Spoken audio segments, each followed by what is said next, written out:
کیا آپ جانتے ہیں کہ اسلام کے ابتدائی دور میں صحابہ کرام نے ایسی قربانیاں دیں جنہوں نے تاریخ کو ہمیشہ کے لیے بدل دیا۔ آج کی ویڈیو میں ہم بات کریں گے ان کی ہجرت کی حیرت انگیز داستان کی جب وہ حبشہ سے مدینہ پہنچے۔ یہ کہانی ہے ایمان افروز اور قربانی اور اللہ کے وعدے پر یقین کی۔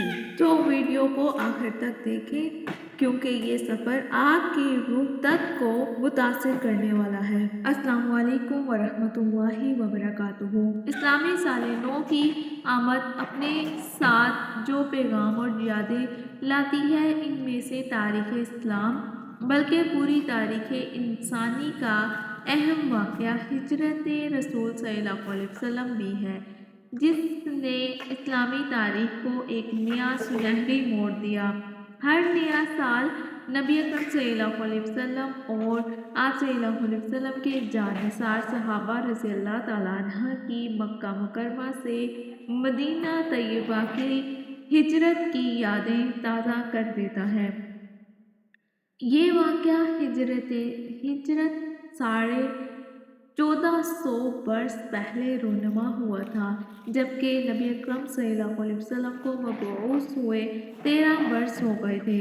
نبوت ملنے کے بعد جب آپ صلی اللہ علیہ وسلم نے لوگوں کو اسلام کی طرف دعوت دینا شروع کی، اہل قبیلہ، اہل مکہ اور قربی جوار کے لوگوں کو بتایا کہ ہر قسم کی عبادت اور نذر و نیاز کا مستحق صرف اللہ ہے۔ حاجت روائی اور مشکل کشائی کرنے والا بھی صرف وہی ایک مختار کل ہے۔ تو فطرت سلیمہ کے مالک سعادت مند لوگ مسلمان ہونا شروع ہو گئے۔ ادھر مشرکین مکہ نے جب اسلامی تعلیمات کے اس سیل نور کو پھیلتے دیکھا تو بگڑ گئے۔ نبی اکرم صلی اللہ علیہ وسلم کو برا بھلا کہا، تکلیفیں پہنچائی، دھمکیاں دیں اور لالچ کے ذریعے دعوت اسلام کی راہ روکنا چاہی، لیکن آپ صلی اللہ علیہ وسلم نے ان کی تکلیفوں اور دھمکیوں سے دبنے کے بجائے تبلیغ دین کا یہ سلسلہ جاری رکھا اور ان کے ہر لالچ کو نوک سے ٹھوکر مار دی۔ طبرانی میں روایت آپ صلی اللہ علیہ وسلم نے فرمایا، اللہ کی قسم اگر یہ لوگ میرے دائیں ہاتھ پر سورج اور بائیں ہاتھ پر چاند بھی رکھ دیں اور کہیں کہ میں اسلام کی دعوت تبلیغ چھوڑ دوں تب بھی یہ ممکن نہیں، یہاں تک کہ اللہ کا دین غالب ہو جائے اور یا ان کی راہ میں مجھے موت آ جائے۔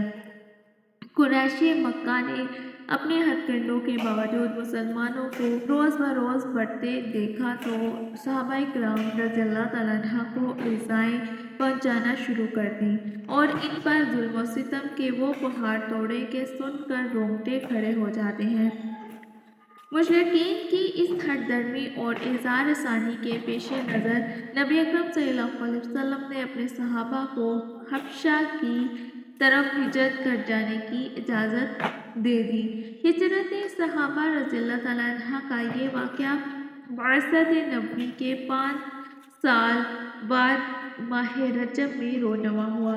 اس ہجرت اولیٰ میں نبی اکرم صلی اللہ علیہ وسلم کے دوہرے داماد ذو النورین حضرت عثمان غنی بن عفان اور نبی اکرم صلی اللہ علیہ وسلم کی لہتے جگر زوجہ عثمان رضی اللہ تعالیٰ عنہ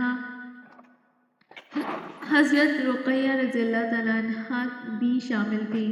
ہجرت حبشہ کے پہلے مہاجرین کی تعداد طبقات ابن سعد اور تاریخ طبری کے مطابق 11 آدمی 4 عورتیں تھیں، جبکہ معروف سیرت نگار نے 10 مرد اور 4 عورتیں لکھا ہے۔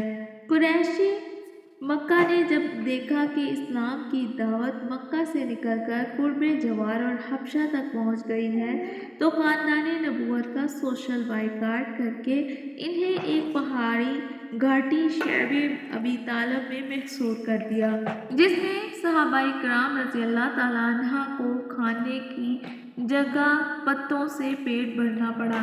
بچے بھوک سے بلبلاتے اور ظالم کہہ کے مارتے رہے۔ یہ سلسلہ 3 سال تک جاری رہا۔ اس سوشل بائیکاٹ کی تفصیلات بڑی اچھے طریقے سے پچھلی ویڈیو میں ہم بتا چکے ہیں۔ اسلام کے صدائے باز کشت مدینہ منورہ تک جا پہنچی۔ قبیلہ اوس اور خزرج کے کچھ لوگوں نے حج کے موقع پر اسلام قبول کر کے نبی اکرم صلی اللہ علیہ وسلم کے دست مبارک پر یہ تاریخ اسلام میں بیعت عقبہ اولیٰ اور بیعت عقبہ ثانیہ کے وعد سے منسوب ہے۔ انہی ایام میں نبی اکرم صلی اللہ علیہ وسلم نے ایک خواب دیکھا۔ آپ صلی اللہ علیہ وسلم کا ارشاد ہے، میں نے خواب میں دیکھا ہے کہ میں ایسے علاقے کی طرف ہجرت کر رہا ہوں جہاں کھجوریں ہیں۔